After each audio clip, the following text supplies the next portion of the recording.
Paz do Senhor, meus queridos, mais uma vez estamos no nosso canal da EBD. Deus tem uma palavra para você, para juntos nós crescermos no conhecimento e na graça do Senhor, que é a palavra do Senhor.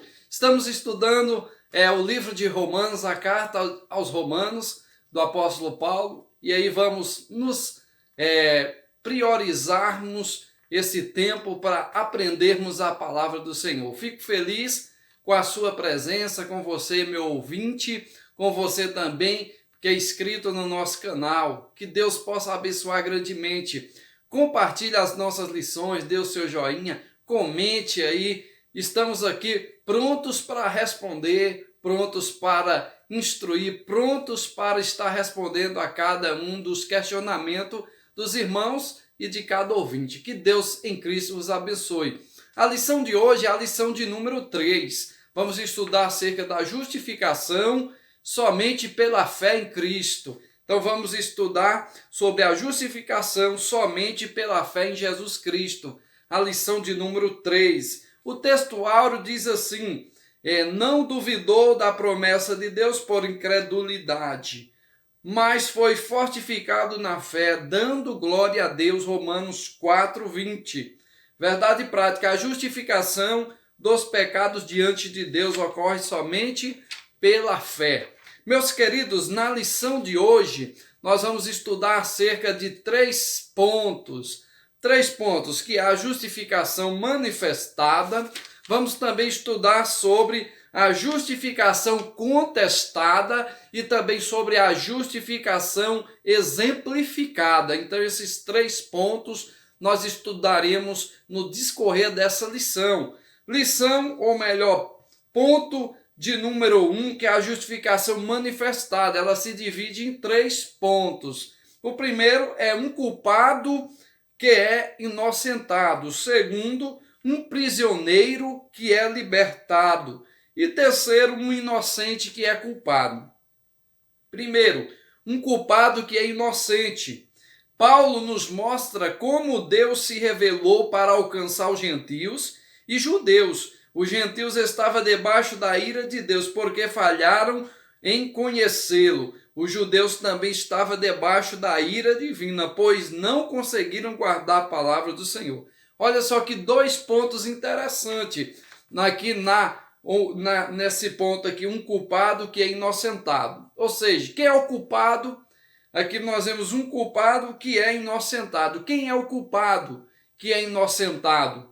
Somos nós, gentios, e os judeus também são culpados que são inocentados segundo a fé em Cristo Jesus, que é diferente. Se nós não colocarmos a nossa fé no Filho de Deus, aceitando Ele como Senhor e Salvador das nossas vidas, não poderemos ser libertos do julgamento do Senhor ou também da condenação eterna. É por isso que aqui é um culpado que é inocentado. O culpado que é inocentado é aquele que reconhece o seu estado de culpado, o seu estado de pecador, o seu estado de dependência total do Senhor Jesus. Então esse é aqueles que são libertados ou inocentados. Interessante.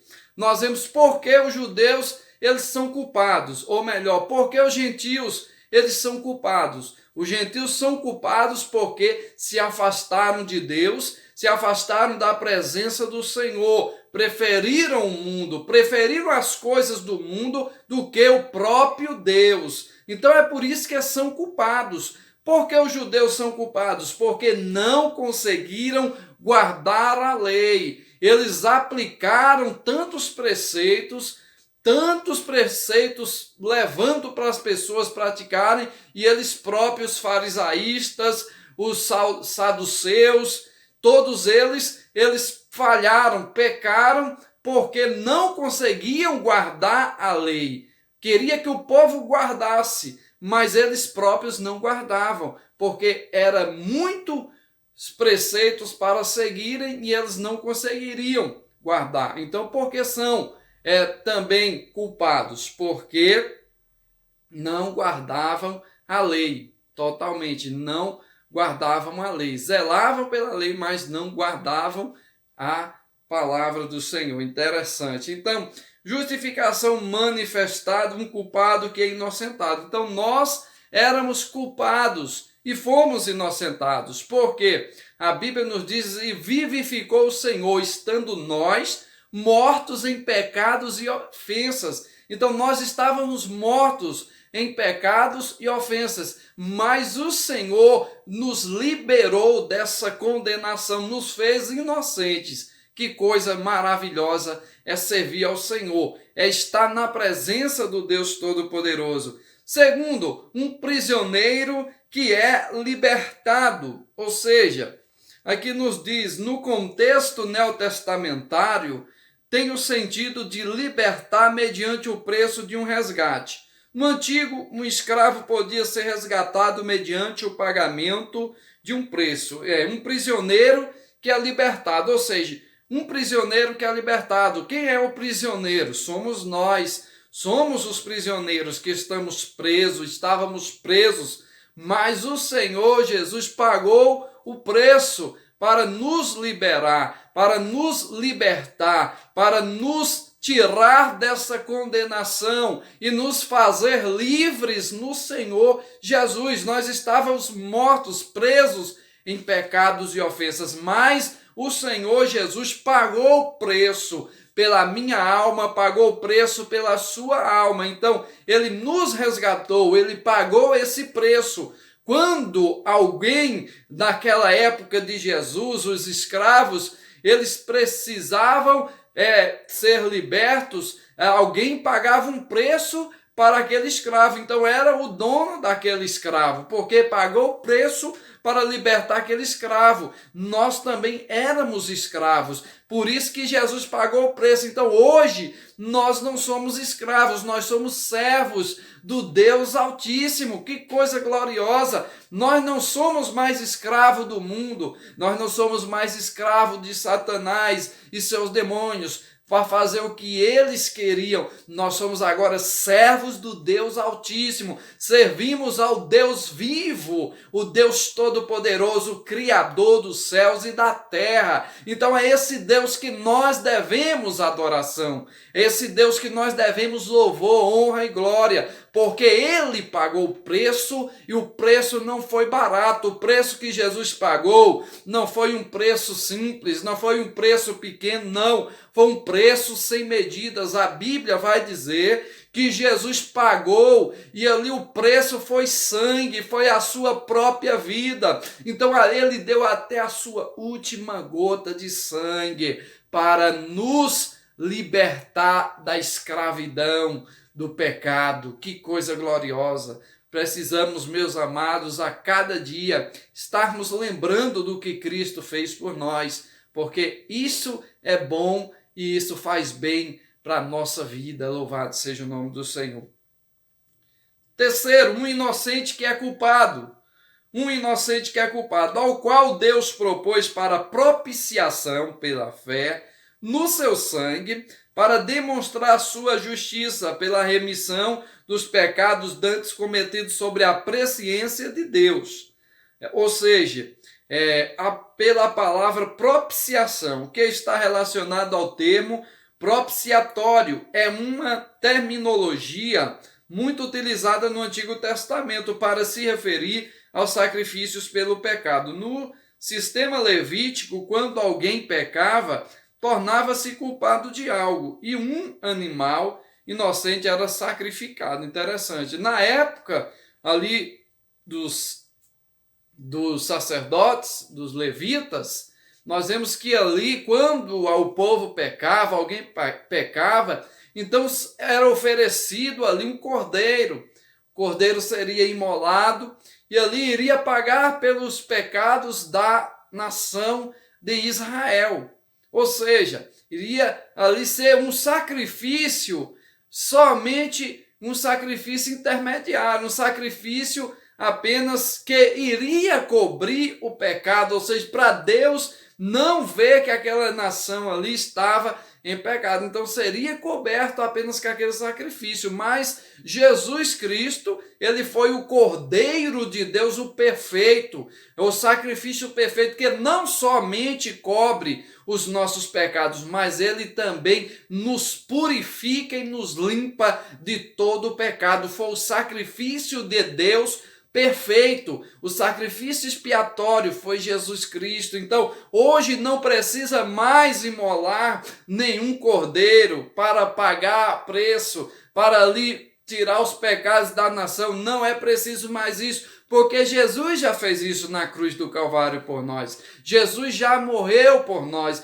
Jesus já foi sacrificado, se entregou por nós, para nos limpar, nos purificar, nos libertar da condenação eterna. Então Jesus é o Cordeiro de Deus que tira todo o pecado do mundo, ou seja, ele tira todo o pecado. Ele não só cobre o pecado, mas ele tira e limpa o homem de todo o pecado. Louvado seja o nome do Senhor. Então Jesus é o culpado, que se nos diz aqui um inocente que é culpado, ou seja, Jesus se fez culpado para nos inocentar. A Bíblia diz lá em Isaías capítulo 53 que o pecado, ou seja, no capítulo 53 de Isaías, ele vai dizer, o profeta, que o castigo que nos traz a paz ou nos traz a vida eterna estava sobre ele.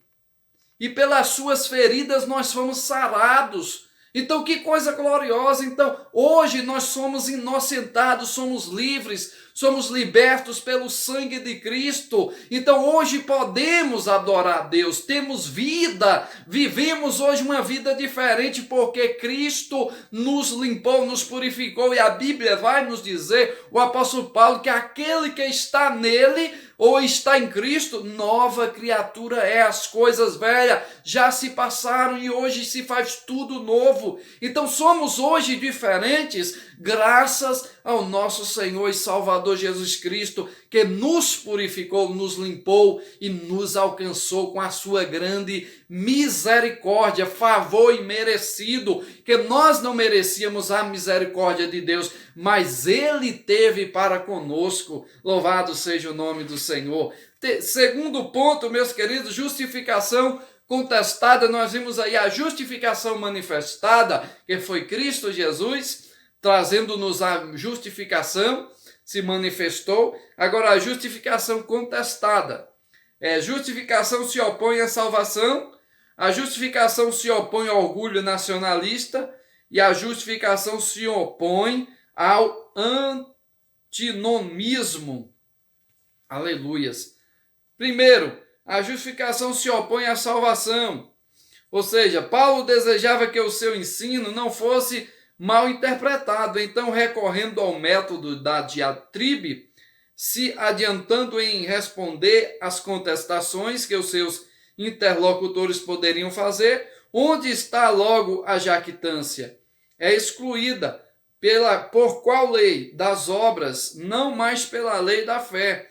A lei dizia, faças, e o judeu devoto estava convicto de que Deus o justificaria pelo que fazia. Então, interessante. A justificação se opõe à salvação meritória, ou seja, a salvação, ela não é pelas obras, ela não vem de obras. A Bíblia vai nos dizer em Efésios, capítulo 2, versículo 9, ou versículos 8 e 9, se eu não estiver enganado, que a fé, a salvação, ela vem pela graça, mediante a fé em Cristo Jesus, não vem das obras, para que ninguém venha se gloriar. Ou seja, então a salvação, ela não é alcançada, o homem não alcança a salvação pelo que ele faz de bom, pelo que ele dá às pessoas, pelo que ele devolve, pelo que ele faz, pelo que ele sacrifica. Então não é salvação, não é sacrifício. A salvação não pode ser alcançada pelos nossos sacrifícios, pelas obras que nós fazemos, pelaquilo que nós fazemos. Então a salvação não se é alcançada dessa forma. O próprio Jesus vai dizer, e Paulo vai ali confirmar, que ela não vem das obras, para que ninguém se glorie, mas sim pela graça. Que é a graça? Jesus. Então a salvação é em Cristo, a salvação é em Jesus. Não tem como nós alcançarmos a salvação se não for pela única porta que Deus deixou de acesso, que é o seu único Filho, Jesus Cristo. É por isso que ele diz: eu sou a porta, quem entrar por mim será salvo, entrará, sairá e achará pastagem. Então Jesus diz: eu sou a porta, quem entrar por mim salvar-se-á. Então ele é a porta, ele diz: eu sou o caminho também. Então pode procurar diversos caminhos. O homem tem na sua natureza em procurar meios para se justificar diante de Deus ou para ir para o céu. Não existem outros meios a não ser Jesus, que é o caminho, a verdade e a vida. A palavra de Deus é a bússola. Se o homem não se aproximar da palavra, ele nunca poderá chegar no céu, porque é através dessa palavra, dessa bússola, que ela vai nos guiando ao nosso alvo, que é Cristo, Jesus de Nazaré. Então isso é maravilhoso, meus queridos amados irmãos. Então a justificação, ou melhor, a justificação se opõe à salvação. Meritória, ou seja, então ela se opõe, porque não há justificação por méritos. Ninguém pode ser salvo por méritos, porque nós somos imperfeitos, nós somos falhos. A Bíblia vai dizer que Deus olhou do céu e não viu um justo sequer. Se Deus visse alguém que seria justo na terra, não precisava ele enviar Jesus para morrer por nós, porque havia um justo, já havia um justo na terra, então não há um justo sequer. Então o próprio Jesus diz: então não há como o homem ser salvo pelas nossas obras, ou pelo aquilo que o homem venha a fazer. E tudo isso é mérito de Deus. Não podemos de maneira nenhuma dizer e bater no peito: eu sou salvo porque eu fiz isso e fiz aquilo. Eu me lembro algo interessante para nós englobarmos aí daquela oração ali do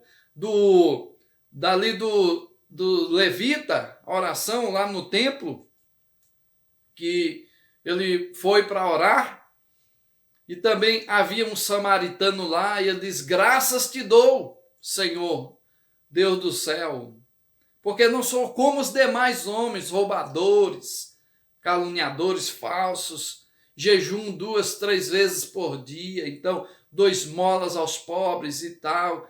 E aí nós vemos que aquele outro samaritano nem levantava ali o seu rosto para falar com o Senhor, de contritamento, de pecado. Ele disse: Senhor, tem misericórdia de mim, pecador. Foi as palavras que saíam daquele samaritano. A Bíblia vai dizer que aquele homem que batia no peito ali, ele não saiu justificado diante de Deus, mas aquele que reconheceu que era pecador, ele saiu justificado diante de Deus. Então isso é interessante. Muitas das vezes nós não pensamos dessa forma, mas a salvação não é pelo aquilo que nós fazemos. Você pode jejuar 10 vezes por mês, você pode ser um homem ou uma mulher muito de oração, ou seja, você pode pagar preço, penitência, seja o que for. A salvação não é alcançada por isso, pelas obras, mas sim pela graça em Cristo Jesus, pelo reconhecimento que somos pecadores, que precisamos da misericórdia dele, precisamos do perdão dos nossos pecados. Então é dessa forma que conquistamos a salvação em Cristo Jesus. Justificação se opõe o orgulho nacionalista. Aqui fala a segunda indagação que Paulo procura responder, é a seguinte: é porventura Deus somente dos judeus e não é também dos gregos? Também os gentios, certamente esse é outro ponto de contrastava com a crença do judaísmo do primeiro século. Interessante, acerca da justificação se opõe ao orgulho nacionalista, porque os judeus achavam que Deus era somente deles, por eles ser o povo escolhido, a nação escolhida. Os gentios eram excluídos, mas não foi dessa forma. Nós vemos que Deus tinha um projeto para salvar todos, ou seja, ele iria começar pelos judeus. Judeus teriam a responsabilidade de pregar, de evangelizar, de ganhar almas para o Senhor, de levar o evangelho aos quatro cantos do mundo. Mas a Bíblia vai nos dizer que os judeus recusou esse plano de Deus, recusou o propósito de Deus. É por isso que a Bíblia vai dizer em João, lá no capítulo 1, que a Bíblia diz que ele veio para os seus e os seus não receberam. Ele veio para os judeus que era dele. E eles não aceitaram, não receberam o próprio Deus.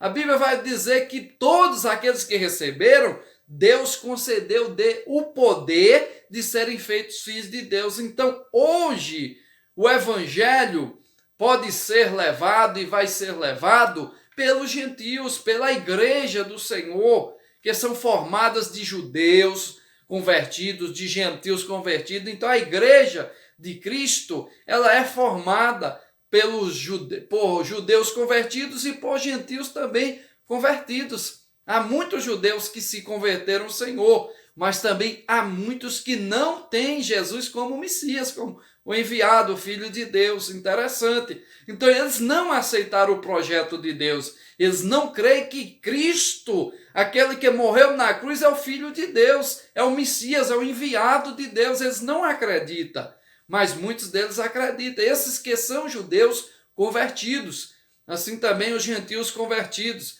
Então, meus queridos amados irmãos, nós podemos observar que a justificação se opõe ao orgulho nacionalista. Para os judeus, nós estávamos perdidos. Os gentios não tinham o direito de ser salvos, mas Deus tinha um plano nas nossas vidas e esse plano nos alcançou. Esse plano nós estávamos lá na agenda de Deus, tanto judeus como gentios. O projeto de Deus de salvar a toda a humanidade. Então depende apenas da nossa escolha, escolher o Senhor, escolher a vida. Ele diz, escolha a vida ou a morte. Eu, porém, digo, escolha a vida. Então, o próprio Deus diz, escolha a vida. Eu ponho a bênção e a maldição diante de vós. Escolha a bênção e não a maldição. Então, o próprio Deus ensina-nos ao que rumo devemos tomar. Justificação se opõe ao antinomismo. Anulamos, pois, a lei pela fé. De maneira nenhuma antes estabelecemos a lei.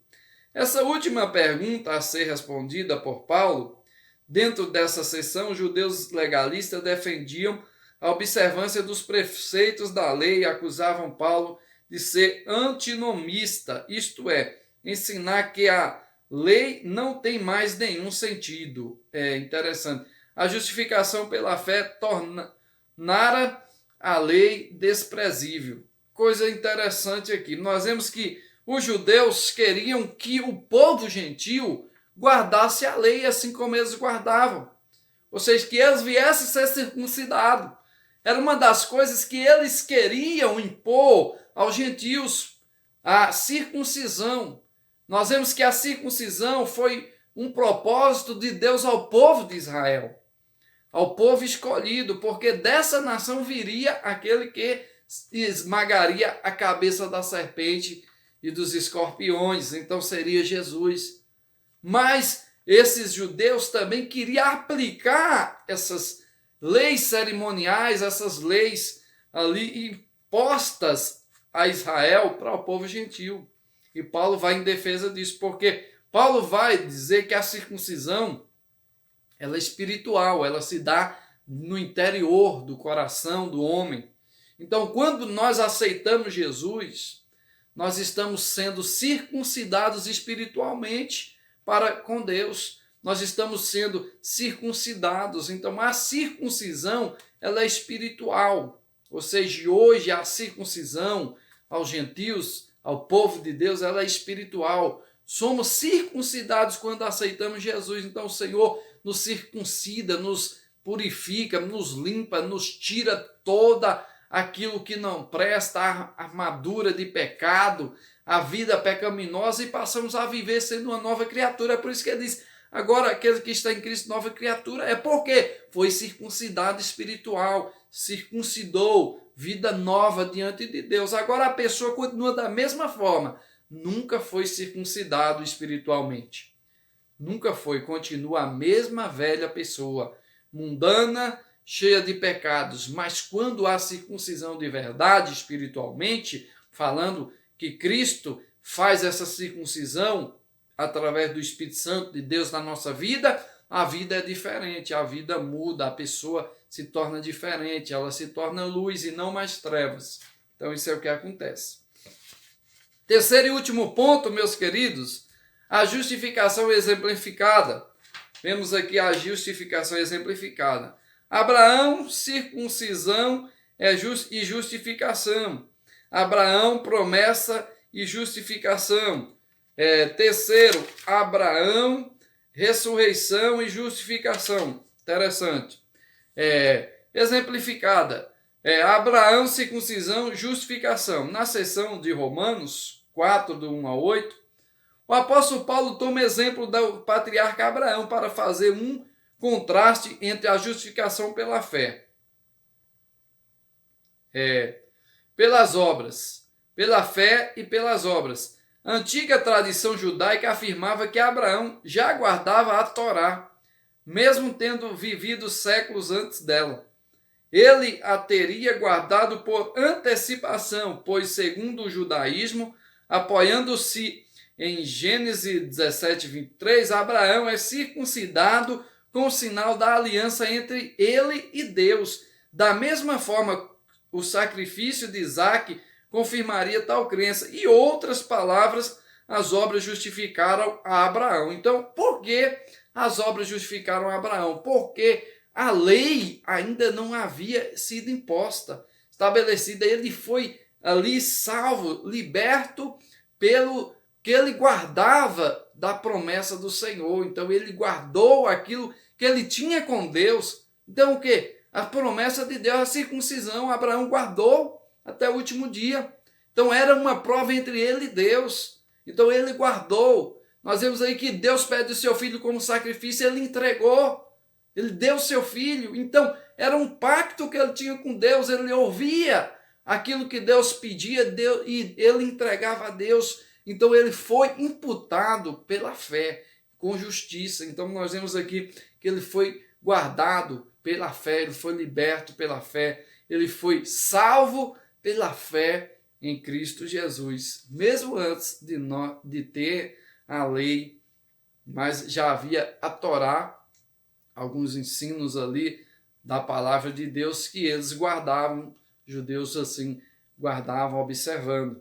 E traziam de pai para filho, e de filho para filho, ia passando descendência a descendência.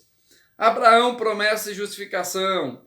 Na aliança abraâmica, Deus prometeu fazer dos descendentes de Abraão uma grande nação. Ele também prometeu ao patriarca que lhe daria uma herança à terra e faria do seu servo uma bênção para todos os povos, fazendo referência a essa promessa divina. Paulo argumenta que a justificação não poderia decorrer da obediência à lei, pelo fato de que, quando Deus fez a promessa a Abraão, este nem mesmo era circuncidado. Então, a própria crença judaica dizia que a fé, obediência de Abraão nas promessas de Deus, lhe foi imputado com justiça. Então, Abraão, promessa e justificação. Então, Abraão, nós vemos aqui que Deus fez a promessa a ele, que a sua descendência seria como as estrelas do céu. Então, conte aí as estrelas do céu, será a sua descendência. Então, promessa que Deus fez a Abraão e Deus cumpriu também. Então, promessa e justificação. Terceira e última, Abraão, ressurreição e justificação. Na teologia, Paulo, em Romanos, há um paralelismo entre a fé de Abraão e a fé do cristão. Ambos creram em um Deus, que torna possível as coisas impossíveis. Paulo mostra que Deus tornou possível a concretização das promessas a Abraão, mesmo sendo seu corpo já amortecido, pelo fato da sua idade avançada. Dessa forma, recompensou a sua fé. A sua fé, mesmo contra as evidências externas, garantiu-lhe a concretização das promessas. Da mesma forma, a fé do cristão na morte e ressurreição de Jesus, o Filho de Deus, é a garantia de que as promessas de Deus em sua vida também serão cumpridas. Então nós vemos aqui que as promessas que Deus fez a Abraão, ele cumpriu. E todas as promessas que Deus nos fez, iremos também receber em Cristo Jesus, porque ele é o nosso galardoador. Então a Bíblia vai nos ensinar que aqueles que se aproximam de Deus precisam crer que ele é galardoador daqueles que buscam. Então precisamos nos aproximar de Deus com fé. Em Cristo Jesus, nós precisamos aproximar dele de verdade, crendo nas suas promessas, crendo que nós iremos usufruir daquilo que Deus nos prometeu, da vida eterna, uma vida de gozo nos céus, uma vida em uma cidade maravilhosa, onde a Bíblia diz que a cidade é de ouro, então os muros de cristal, não haverá choro, não haverá pranto, não haverá ranger, não haverá ali tristeza, mas só alegria, somente gozando da presença do Senhor. Não haverá nenhum sol mais, porque o próprio Deus já será o sol que irá raiar naquele lugar onde estaremos em nome do Senhor Jesus. Que Deus em Cristo vos abençoe, meus queridos. Fique aí na paz do Senhor. Até a próxima, em nome de Jesus. Estaremos aí para mais uma vez aprendermos mais da palavra de Deus. Que a paz do Senhor esteja sobre ti, sobre a tua casa. As bênçãos do Senhor repousem sobre o teu lar, em nome de Jesus. Fique na paz e até a próxima.